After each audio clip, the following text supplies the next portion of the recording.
Président, chers collègues, le pacte régional d'investissement dans les compétences 2019-2022 comporte comme souvent des vœux pieux et des pistes de réflexion et d'action que nous pouvons parfois partager. C'est le cas concernant notamment les pistes que nous a présentées Madame Gaudron tout à l'heure, c'est-à-dire la volonté de construire des formations coûts humains tenant compte de l'évolution des métiers, des besoins et des entreprises, ou encore concernant la modernisation des contenus et des modes de mise en œuvre de formation à l'aide de systèmes d'information plus performants et intégrés. Comme l'a dit Constance tout à l'heure, tout doit être tenté pour faire reculer le chômage de masse et une formation professionnelle performante peut y contribuer. Cependant, nous attirons votre attention sur des points incohérents sur les courts, moyens et long termes. Si certains d'entre eux semblent avoir été intégrés sur ordre de la majorité présidentielle, il reste à savoir si vous les cautionnez ou si vous jouez le jeu pour obtenir ce financement. Nous avons regroupé les incohérences en 4 groupes. La première concernera la proportion de formations qualifiantes et non qualifiantes. Le pacte régional prévoit que 50% des crédits vont aux premières et 43% aux secondes. Eu égard au différentiel de coûts de ces deux types de formations, il y aura 2 à 3 fois plus de formations non qualifiantes que de formations qualifiantes. Or, ce sont ces dernières qui assurent un meilleur taux de retour à l'emploi, 58% contre 27% à 6 mois après la formation. Alors, tous les chiffres que je vous donne sont dans les annexes, ne cherchez pas, ne les contestez pas, c'est vous qui les avez écrits. La seconde incohérence concerne les publics visés. Donc, pour revenir à un point que nous avons mentionné plusieurs fois, selon le rapport d'EL et de l'Institut pour le futur paru l'année dernière, 85% des emplois en 2030 n'existent même pas encore aujourd'hui.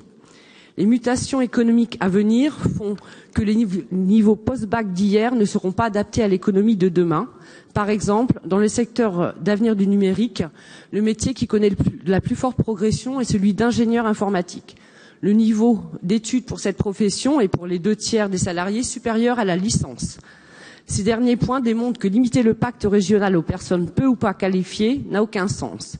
Pire encore, vous savez, vous l'avez dit, vous l'avez écrit en page 4, de nombreuses entreprises refusent des contrats par manque de salariés qualifiés.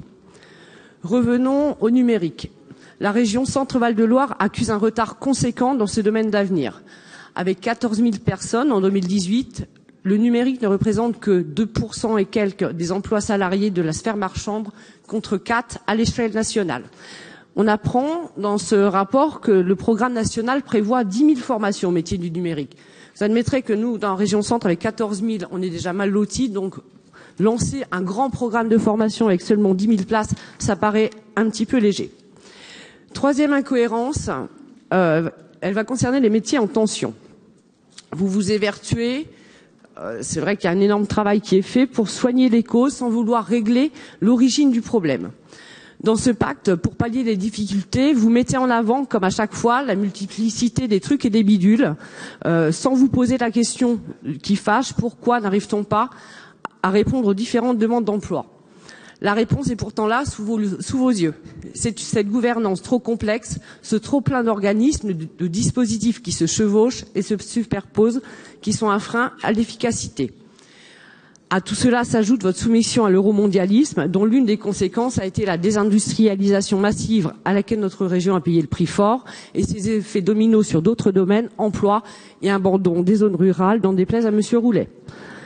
À l'échelle de notre territoire, cela se traduit par des offres d'emploi durables qui se concentrent essentiellement sur les 3 grandes agglomérations et une région où les migrations pendulaires sont très importantes.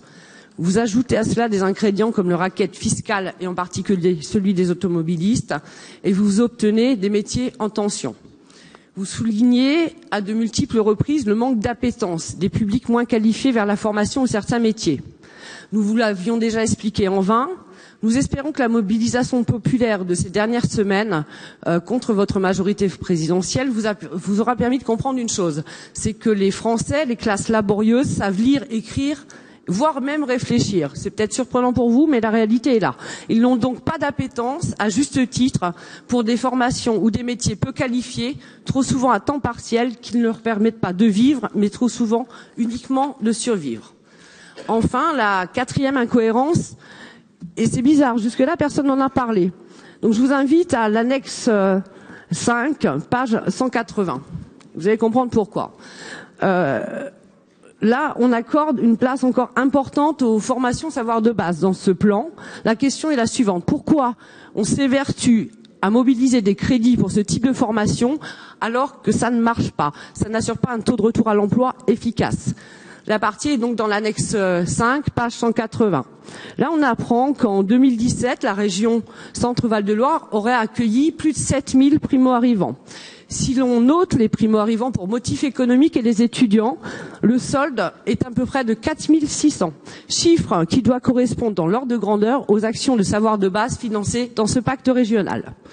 C'est la raison pour laquelle vous admettez ici dans votre projet annexe 1, page 21, que la lutte contre l'illettrisme revêt une part centrale dans les réponses à proposer au public visé dans le cadre du pacte et que cette offre complémentaire s'adresse aux jeunes d'origine étrangère. Bref, il y a plein de bonnes choses dans ce pacte. Ça, c'est évident.